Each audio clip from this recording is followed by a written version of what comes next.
성도님 안녕하십니까? 행복하고 기쁜 안식일입니다. 또 이 시간 하나님의 은혜와 평강이 모든 성도님들에게 함께 있게 되기를 바라겠습니다. 오늘은 우리 영적친교교제 제16장 옥에서 노임이라고 하는 제목의 챕터인데요. 먼저 사도행전 12장 1절에서 12절에 있는 말씀, 우리 하나님의 말씀을 먼저 보고 함께 말씀을 나누겠습니다. 우리 오늘 본 말씀에 우리 먼저 사도행전 12장 1절에 보니까 그때 헤롯 왕이 손을 들어서 교회 중 몇 사람을 해하려 했고 요한의 형제 야고보를 칼로 죽였다고 말하고 있습니다. 여기 헤롯 왕이 손을 들어라고 하는 이 구절은 헬라어로 에피발로라고 해서 손을 댔다라는 뜻을 갖고 있습니다. 헤롯 왕이 손을 댔다는 것입니다. 손을 본 것입니다. 누구를 손을 봤습니까? 교회 몇 사람 중에 한 사람을 봤는데 그 사람이 누구였습니까? 요한의 형제 야고보. 그럼 요한의 형제 야고보가 누구죠? 예수님의 12 제자 중에 한 사람이고요. 그리고 요한의 형제, 우리 사도 요한의 친형이었어요. 여러분, 친형이 죽었을 때 요한의 심정은 어땠을까요? 정말 가슴이 아팠겠죠? 이 요한이 굉장히 형의 죽음을 보고 굉장히 슬퍼했을 것 같아요. 그래서 이 야고보는 12 제자, 예수님의 그 12 사도 중에 최초로 순교당한 인물입니다. 원래는 여러분, 이 교회가 핍박을 당했을 때 누가 주로 핍박했습니까?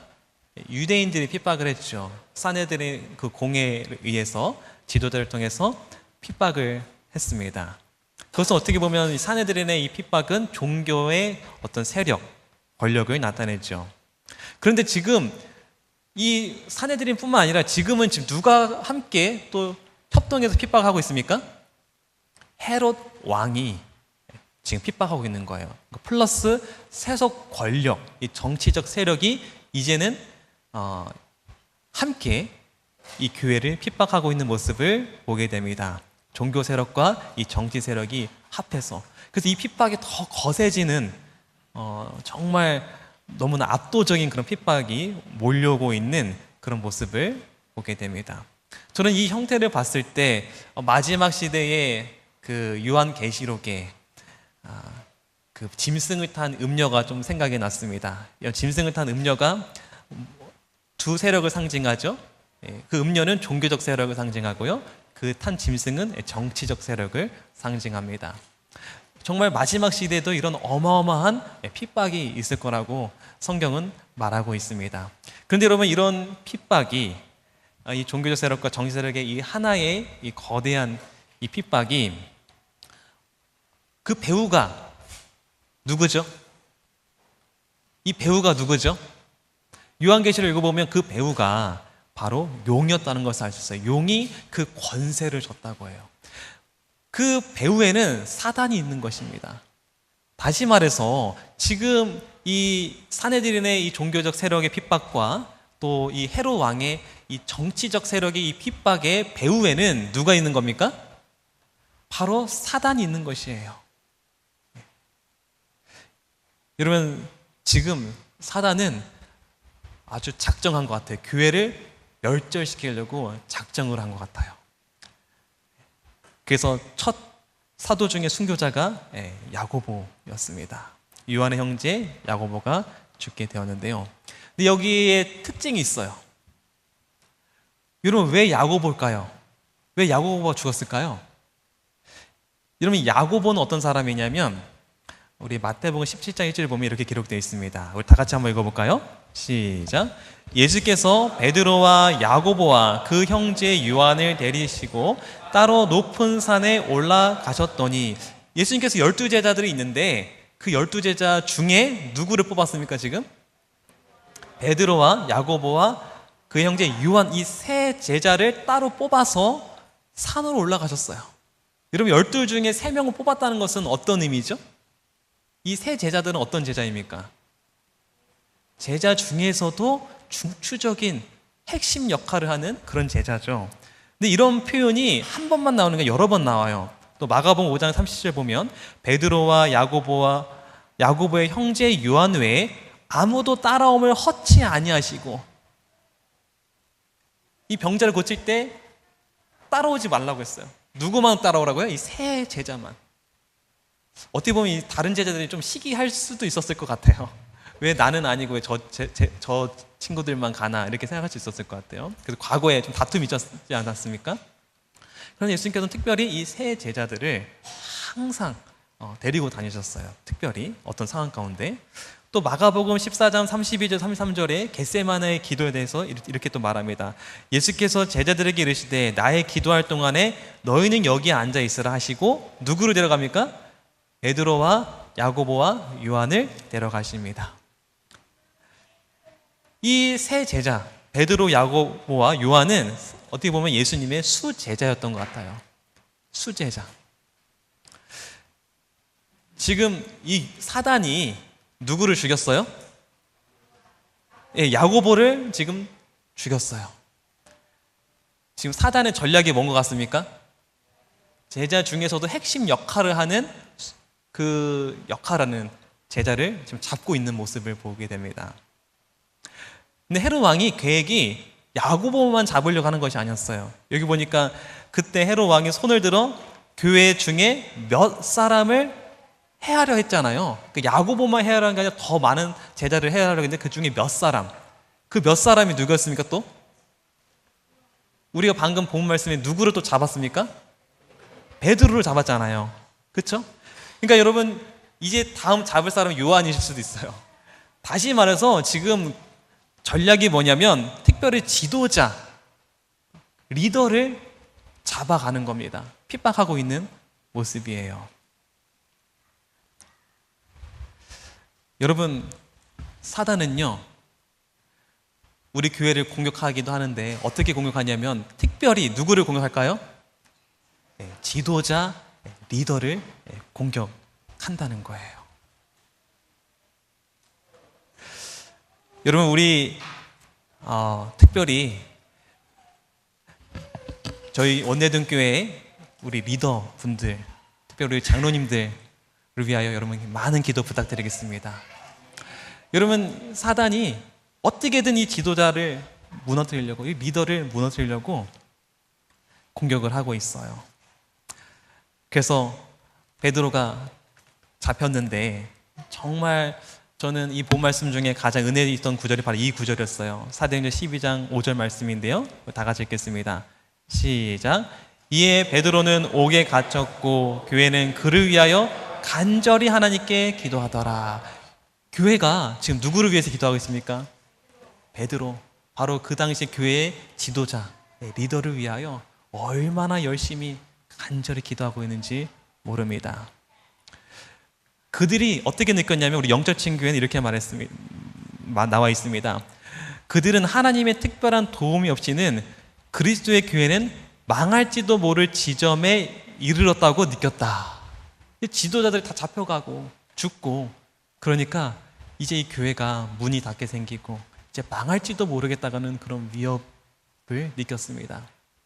그래서 특별히 기도하되 이 지도자들을 위하여 기도의 교회가 기도하고 있는 모습입니다. 여러분, 우리 교회 지도자가 참 중요하죠? 이순신 장군이 마지막 죽었을 때 나의 죽음을 어떻게 하라고 했습니까? 나의 죽음을 알리지 말라. 왜 그렇죠? 그 장수가 죽으면 어떻게 됩니까? 사기가 꺾이는 겁니다. 판세가 어떻게 바뀔지 몰라요. 그만큼 그 전쟁을 이끄는 장수가 정말 중요하다는 것입니다. 여러분, 우리 교회의 리더분들, 또 우리 장로님, 또 특별히 또 저를 위하여 여러분 기도해 주시기 바랍니다. 제가 정말 바로 설 수 있도록, 제가 여러분들과 함께 좀 하늘까지 갈 수 있도록 저와 우리 장로님들, 특별히 리더들 분들을 위하여 많은 기도 부탁드리겠습니다. 그런데 사단이 이런 종교와 정치적 세력을 이용하여 교회를 이렇게 멸망시키려고 했을 때, 또 리더를 잡아서 목숨을 빼앗으려고 했을 때 교회는 위기였지만, 겉보기에는 위기였지만 어떻게 됐을까요? 겉보기는 위기였지만 더 하나로 영적으로 연합해가는 모습을 보게 됩니다. 그리고 그 교회가 더 성장하고 폭발적인 더 큰 부흥을 보게 되는 경험을 하게 됩니다. 왜 그럴까요? 예수님께서는 이런 영적 원리를 저희들에게 알려주셨는데요. 요한복음 12장 24절 말씀입니다. 내가 진실로 진실로 너에게 이르노니 한 알의 밀이 땅에 떨어져 죽지 아니하면 한 알 그대로 있고 죽으면 많은 열매를 맺느니라. 여러분, 한 사람이 희생하고 죽었을 때 어떤 일이 벌어진다고요? 많은 열매가 맺게 될 것이다. 예수님께서 저와 여러분들 위해 돌아가셨을 때, 순교 당하셨을 때 그 순교의 피가 씨가 되어 많은 사람들이 오히려 일어났던 것처럼 이 야고보의 죽음, 또 그 전에 스데반의 죽음, 이 순교의 피들이 많은 생명을 잉태했다는 것입니다. 그래서 오히려 이 사단의 이 핍박이 거세면 거질수록, 그 죽음과 순교가 많으면 많아질수록 하나님을 믿는 영혼들이 이 생명이 탄생하는 것이 더 증가하게 되는 것을 보게 됩니다. 그러니까 사단이 보니까 이렇게 하면은 교회를 멸망시킬 줄 알았는데 교회가 어떻게 돼요? 더 성장하고 있는 거, 더 부흥하고 있는 거예요. 피를 흘리면 더 부흥하고 있는 거예요. 그래서 각시대행전 42페이지 보니까 사단이 전략을 바꿨대요. 각시대행전 42페이지에 이렇게 되어 있습니다. 박해는 사람들을 신앙으로 이끌어들이는 더욱 강한 초청이 될 뿐이었다. 큰 원수는 폭력을 쓰므로 손해를 본 것을 계교로 써서 찾으려고 애를 썼다. 박해는 그치고 그 대신에 세속적 번영과 세속적 명예라는 위험한 미끼가 놓이게 되었다. 그럼 사단이 전략을 바꿨어요. 어떻게 바꿨습니까? 박해를 멈추고 어떻게 했습니까? 이제 성경책을 빼앗지 않아요. 성경책을 줍니다. 하지만 뭘 줍니까? 평안함과 안락함과 그리고 번영과 또 세상의 재미와 이런 것들을 주는 거예요. 그러니까 그렇게 불굴의 의지를 가졌던 그런 사람들이, 또 믿음을 가졌던 그 사람들이 이 세상과 때로는 타협하면서 어떻게 돼요? 점점 영적으로 나약해지는 것입니다. 교회가 약해지는 것이에요. 여러분, 우리가 오늘날 지금 이런 거센 핍박이 있습니까? 거센 핍박은 없지만 사실상 더 무서운 사단의 핍박이 있는데, 그것은 바로 우리를 너무나 이 세상을 편안하게, 우리의 삶을 너무나 편안하게 해서 영적인 관심을 두지 않도록 한다는 것입니다. 여러분, 우리가 이런 핍박은 없지만 이런 영적 박해가 있다는 것입니다. 이런 정신적, 마음적 이런 박해가 있다는 것입니다. 여러분, 사단의 이런 거센 이런 개교에 우리가 빠지지 않고 언제나 하나님을 바라보는 저 여러분 되기를 바랍니다. 우리가 함께 기도해야 될 것 같아요. 이 사단의 계계에 빠지지 않도록 함께 기도해야 될 것 같습니다. 교회는 그를 위하여 간절히 기도했다. 우리가 지도자들을 위해 기도할 뿐만 아니라 서로 형제들을 위하여, 성도들을 위하여 우리가 함께 기도해야 됨을 오늘 이 본 말씀은 말해주고 있습니다. 그럼 베드로가 언제 잡혔습니까? 본 말씀 보면 언제 잡혔냐면 때는 무교절이라, 무교절이 될 때 잡혔다고 해요. 그리고 언제 베드로를 처형하려고 했습니까? 유월절 후에 베드로를 처형하려고 했다고 합니다. 좀 정리를 해보면 유월절과 무교절은 같이 갑니다. 먼저 니산월 14일에 유월절이 시작을 해요. 하루 시작을 합니다. 그리고 유월절 다음에 무교절이 시작되는데요. 니산월 15일부터 7일간 20일까지 무교절이 시작됩니다. 그런데 이 유월절 다음에 무교절 연결되는 이 8일의 이 기간 전체를 또 유대인들은 또 유월절이라고 칭하기도 합니다. 근데 무교절에 잡혔다고 했는데 언제 잡혔을까요? 무교절이 7일 동안 이루어지는데 그럼 언제 잡혔을까요? 무교를 시작하는 첫 부분에 베드로를 잡았을까요? 아니면 시작하는 중간 지점? 아니면 무교절 끝나려고 하는 마지막 부분, 어느 시점에 베드로를 잡았을까요? 그건 성경에 나오진 않아요. 끝날 때쯤일 수도 있고 중간쯤일 수도 있고 무교절이 시작될 쯤일 수도 있고요. 언젠지 모르겠지만 한 가지 의문은 왜 잡으면 바로 처형하지? 그렇죠? 잡으면 바로 처형을 하지. 야고보는 바로 처형했지 않습니까? 베드로를 이렇게 잡으면 중간에 잡았으면 처형하라고 아니면 이때 잡았으면 처형을 해야 되는데 처형을 해야 안 해요? 처형을 하지 않고 미뤄졌다는 거예요. 언제까지 미뤄졌다고요? 이 무교절이 유월절이 끝나는 그때까지로 연기됐다는 거예요. 이 말은 우리에게 무엇을 나타냅니까? 베드로에겐 잠깐 어떤 게 있어요? 잠깐 시간이 확보된 거예요. 시간이 확보된 거예요. 여러분 이 시간에 여러분은 뭐 하시겠습니까?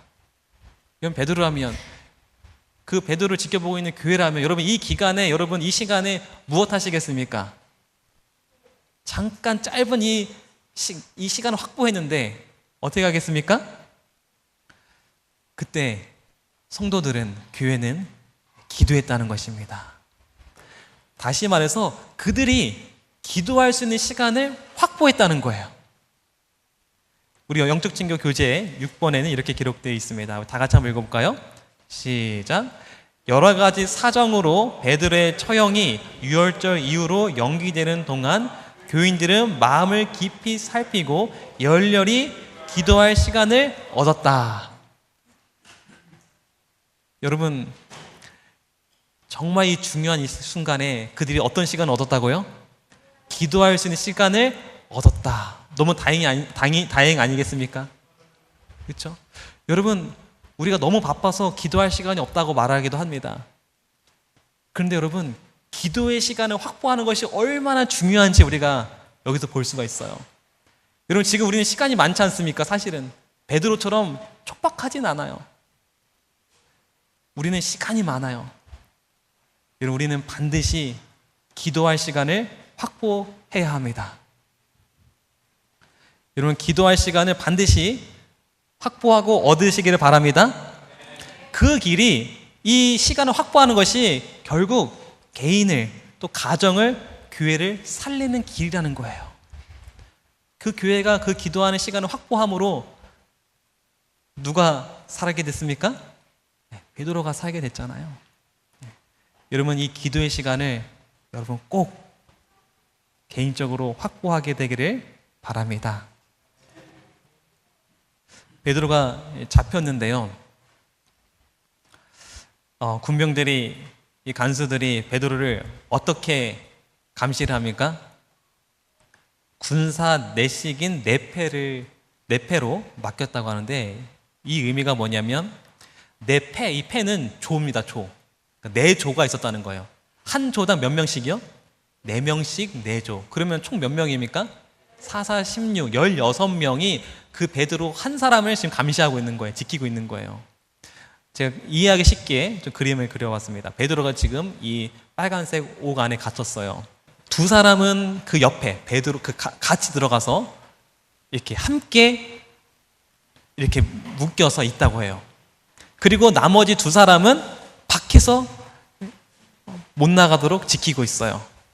이게 1조예요, 1조. 근데 지금 몇 조까지 있다고요? 4조까지 있는데 이렇게 겹겹이 지금 지키고 있는 거예요. 그리고 시간 되면 또 바꾸고 해서 16명이 한 조가 되어서 이렇게 지금 한 팀이 되어서 베드로를 지키고 있습니다. 빠져나갈 수 없어요. 절대 빠져나갈 수 없죠. 그런데 놀라운 것은 베드로가 어떻게 했어요? 베드로가 이 빠져나올 수 없는 이 옥에서 이렇게 아주 쉽게 빠져나왔다는 거예요. 여러분 그 이유가 뭐죠? 베드로가 어떻게 이렇게 빠져나올 수 있었을까요? 지금 교회가 뭐 하고 있었다고 합니까? 교회가 아주 간절히 기도했다는 것입니다. 연합하여 아주 간절히 기도하고 있었다는 거예요. 여러분, 그 합심 기도, 이 연합 기도의 힘이 이렇게 큽니다. 한 사람을 구원하기도 해요. 기도라고 하는 41페이지 챕터에 이런 글에 이런 글이 있습니다. 신실과 성실의 길은 장애물이 없는 길이 아니요 기도가 요청되는 것을 알게 되는 매우 어려운 길이다. 하나님께로부터 능력을 받지 않고 살 수 있는 자는 한 사람도 없으며 그 능력의 근원은 가장 연약한 인간에게도 열려 있다. 여러분, 하나님을 따라가는 그 길은 장애물이 없는 길이 아니에요. 장애물이 얼마나 많은지 모릅니다. 우리 삶 가운데 얼마나 많은 장애물이 있습니까? 또 얼마나 많은 문제에 봉착해 있습니까? 그렇죠? 여러분, 이런 수많은 장애물들과 수많은 이 문제들이 지금 다 뭘 가리키는 줄 아십니까? 지금 내가 신앙을 하면서 이 하늘 가나안을 걸어가면서 그 여정길에 수많은 장애물과 수많은 문제들이 있는데 이 수많은 장애물과 문제들이 다 뭘 가리키고 있는 줄 아십니까? 이 수많은 장애물과 문제들이 다 지금 기도가 필요하다고 기도의 필요성을 알려주고 있는 거예요. 그 문제 하나하나가 다 뭘 알려주고 있다고요? 지금 기도가 필요하다고 알려주고 있는 것이에요, 여러분. 그게 신호라는 거예요, 신호. 기도가 필요하다고 지금 알려준 신호예요, 신호. 여러분, 문제에 봉착했을 때 그 신호를 여러분 잘 감지하게 되길 바랍니다. 여러분, 갈증이 나요. 그럼 그게 무슨 신호입니까? 갈증이 막 나요. 무슨 신호예요? 물 먹으라는 신호잖아요. 그렇죠? 여러분, 이 문제, 이 봉착했을 때 얼마나 갈증, 영적 갈증이 있습니까? 그 무슨 신호예요? 바로 기도하라고 하는 신호예요. 기도하라고 하는 신호예요.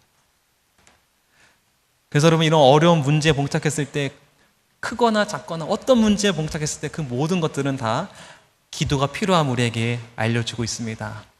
여러분, 그 신호를 잘 우리가 캐치를 해서 우리가 기도의 사람이 됐으면 좋겠습니다. 다른 엉뚱한 거에 가지 마시고 여러분, 그런 신호가 왔을 때 무조건 무릎 꿇고 하나님께 나아가게 되기를 바라겠습니다. 그렇게 기도했을 때 정말 천사가 내려와서 베드로를 도와주죠. 사도행전 12장 6절 보니까 베드로의 옆구리를 쳐 깨워 가로되 급히 일어나라 하니 쇠사슬이 그 손에 벗어지더라. 그 묶였던 쇠사슬이 탁 풀리는 겁니다. 그리고 천사의 인도에 따라서 그가 나올 수 없는 그 감옥을, 그 옥에서 나오게 되는데요. 처음에 베드로가 이게 꿈인 줄 알고 환상인 줄 알았대요. 근데 나오고 나서 이제 익숙했던 거리와 그 밤 공기를 마시니까 드디어 정신 차리고 이게 현실이라는 사실을 알게 돼요. 그러면서 그가 이렇게 깨닫습니다. 사도행전 12장 1절 말씀인데요. 우리 다 같이 한번 읽어볼까요? 시작. 이에 베드로가 정신이 나서 가로되 내가 이제야 참으로 주께서 그의 천사를 보내어 나를 헤롯의 손과 유대 백성의 모든 기대에서 벗어나게 하신 줄을 알겠노라 하여 그가 정신 차려보니까 이게 진짜였다는 거예요. 그리고 지금 하나님이 자기에게 천사를 보냈다는 것을 깨닫게 된 거예요. 네. 여러분, 그 야곱이 도망쳤을 때 돌베개를 베면서 한 꿈을 꿨는데 사닥다리가 하늘에서부터 자기가 눕고 있는 그 땅까지 닿으면서 그 사닥다리 위아래로 오르락내리락하는 천사를 보게 됩니다. 이 이야기를 나중에 예수님께서 어떻게 적용을 하시냐면 이렇게 적용합니다. 나다나엘을 만났을 때 이렇게 말씀하십니다. 예수께서 대답하여 가라사대 내가 너를 무화과 나무 아래서 보았다 함으로 믿느냐 이보다 더 큰 일을 보리라. 또 가라사대 진실로 진실로 너에게 이르노니 하늘이 열리고 하나님의 사자들이 인자 위에 오르락내리락 하는 것을 보리라 하시니라. 여러분, 예수님께서 지금 야곱의 그 사닥다리 이야기를 하시면서 그 사닥다리가 누구라고 합니까? 바로 그 사닥다리가 예수님이라고 말합니다. 인자 위에 오르락내리락 천사들이 오르락내리락 하는데 여러분, 이 의미가 무엇일까요? 이 의미가 무엇일까요? 예수께서는 이것을 나중에 제자들에게 이렇게 말씀하십니다. 요한복음 14장 14절에 이렇게 기록되어 있습니다. 내 이름으로 무엇이든지 내게 구하면 내가 시행하리라. 여러분, 그 야곱의 사닥다리, 그 사닥다리가 예수님인데 하늘이 열리고 천사가 오르락 내리락 하면서 하늘의 도움이 아래로 내려오는 그런 모습들은 바로 우리가 예수님의 이름으로 구했을 때 바로 하늘이 열리고 하늘의 도움이 우리에게 이르러 온다는 사실을 우리가 알 수 있습니다. 우리 시대서만 667페이지에 이렇게 기록되어 있습니다. 아직도 제자들은 구주의 무한하신 재원과 능력을 알지 못하였다. 예수께서는 제자들에게 지금까지는 너희가 내 이름으로 아무것도 구하지 아니하였다고 말씀하셨다. 예수께서는 그들의 성공의 비결은 당신의 이름으로 힘과 은혜를 구하는 데 있다고 설명하셨다. 오늘 이 말씀은 예수님의 이름으로 구하는 것이 얼마나 중요한지 우리에게 알려주고 있습니다. 예수님의 이름으로 우리 구했을 때 모든 힘과 능력과 하늘의 은혜가 우리에게 임한다는 사실을 우리가 보게 됩니다. 여러분, 베드로가 그 옥에 갇혀서 도무지 나올 수 없는 그런 상황이었는데요. 어쩌면 우리는 이 베드로처럼 그 옥에 갇혀있는지도 모릅니다. 우리가 하나님 앞에 온전히 헌신하지 못하도록 우리를 붙잡아 두는 것이 여러분 무엇입니까? 우리의 손과 발을 묶어두는 것이 무엇입니까? 어떤 어려움과 어떤 문제가 있으십니까? 여러분, 그럴 때 우리가 기도해야겠습니다. 오늘 이 본 말씀은, 오늘 이 말씀은 우리에게 기도하라고 말하고 있습니다. 그런데 특별히 기도하되 우리가 연합하여 기도하라고 우리에게 초청하고 있습니다. 연합하면 큰 힘이 있습니다. 전도서 4장 12절을 보면 한 사람이면 패하겠거니와 두 사람이면 능히 당하나니 삼겹줄은 쉽게 끊어지지 아니하리라 라고 되어 있습니다. 그 레위기 26장 8절에는 너희 다섯이 백을 쫓고 너희 백이 만을 쫓으리니 너희 대적들이 너희 앞에서 칼에 엎드러질 것이며 라고 기록되어 있습니다. 여러분, 다섯이 몇 명을 쫓는다고요? 다섯이 백을 쫓고 또 백이 몇 명을 쫓아요? 만을 쫓는다고 합니다. 여러분, 우리가 연합하여 기도했을 때 이런 큰 힘을 발휘할 수 있다는 것입니다. 그래서 예수님은 저와 여러분들에게 이런 말씀을 하셨습니다. 마태복음 18장 19절에서 20절 말씀입니다. 진실로 다시 너에게 이르노니 너희 중에 두 사람이 땅에서 합심하여 무엇이든지 구하면 하늘에 계신 내 아버지께서 저희를 위하여 이루게 하시리라. 두세 사람이 내 이름으로 모인 곳에는 나도 그들 중에 있느니라.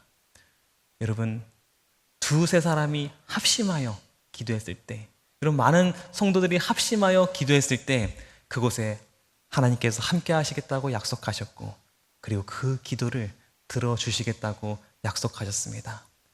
여러분, 우리가 합심하여 기도하고, 그래서 우리의 모든 당면에 있는 모든 문제가 합심하여 기도함으로써 모두 다 해결되고 하나님의 크신 은혜를 경험하는 우리 원내동 교회 되기를 바라면서 오늘 말씀 마치도록 하겠습니다.